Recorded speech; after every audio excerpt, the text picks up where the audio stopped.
Bonjour, dans le cadre des Trophées du Libre, l'April est venu faire 2 séries de conférences. Nous sommes aujourd'hui avec Tanguy Morlier, qui est vice-président de l'April. Bonjour. Bonjour. Donc vous êtes venu faire des conférences sur quel thème ?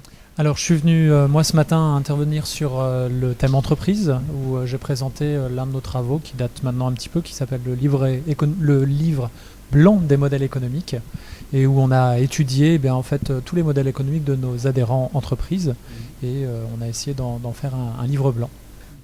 D'accord. Et demain donc ? Et demain, c'est notre chargé des affaires institutionnelles qui va présenter le projet candidat.eu, le Free Software Pact. C'est à l'occasion des élections européennes où on invite les candidats à venir signer un pacte relatif au logiciel libre, ce qui nous permettra après, nous, de mieux les conseiller sur ces thématiques-là lorsqu'ils seront à Bruxelles. Et justement, dans le cadre de ce pacte, quelles sont les grandes lignes de ce pacte que porte l'April ?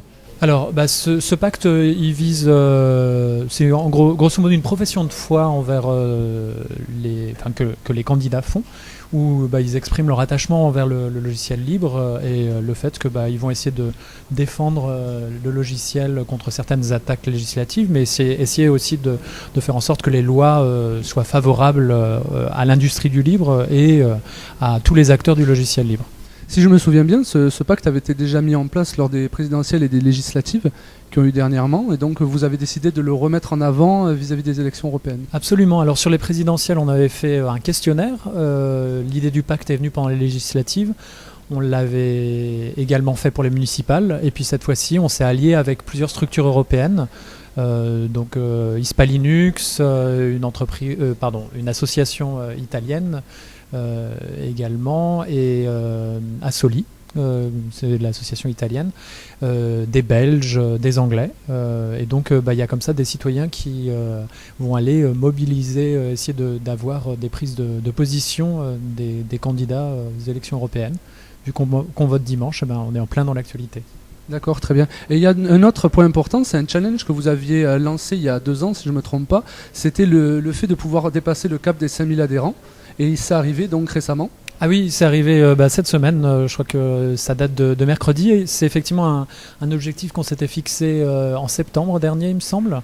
Et puis en quelques mois, on a réussi à avoir 5000 adhérents. Donc ça veut dire que notre modèle de représentativité du libre est assez prouvé. On va réussir à financer nos 3 permanents et à continuer notre travail de promotion autour du logiciel libre, aussi bien dans les sphères institutionnelles que dans la promotion plus grand public, comme aujourd'hui et demain durant ces trophées du libre. Très bien. Et dans le cadre de ces 5000 adhérents, quelle est la proportion d'entreprises, d'associations, de particuliers ? Alors, on a évidemment sur 5000, on a énormément de citoyens qui nous soutiennent. Les entreprises, on a à peu près 200 et on a une centaine d'associations. Donc, on essaye d'être à l'image du logiciel libre. Donc, des utilisateurs et des développeurs citoyens, des entreprises utilisatrices ou éditant du logiciel libre, des associations comme des LUG. Des associations d'utilisateurs locales et également on a certaines universités et des collectivités publiques et donc tous ces gens utilisent ou font du logiciel libre et donc on essaye pour être plus légitime pour les défendre et puis pour faire la promotion de leur travail avoir un maximum d'adhérents. Vous vous définiriez comment ? C'est une question par rapport à l'April. Est-ce que vous êtes une forme d'association de consommateurs, entre guillemets, dans le sens où vous défendez des valeurs ? Est-ce que vous êtes plutôt un outil de lobbying, entre guillemets, d'une profession ?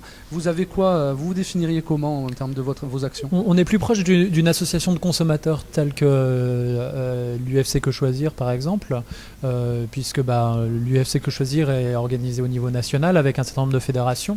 Nous, on ne cherche pas à avoir des fédérations locales, mais il se trouve que malgré tout, on a un certain nombre d'associations et d'entreprises qui sont basées localement. Je pense à Alliance Libre, par exemple, qui est un cluster d'entreprises. Je pense à Eplug, ici, qui est adhérent aussi de l'April. April, et donc on essaye comme ça de s'organiser sur ce modèle-là.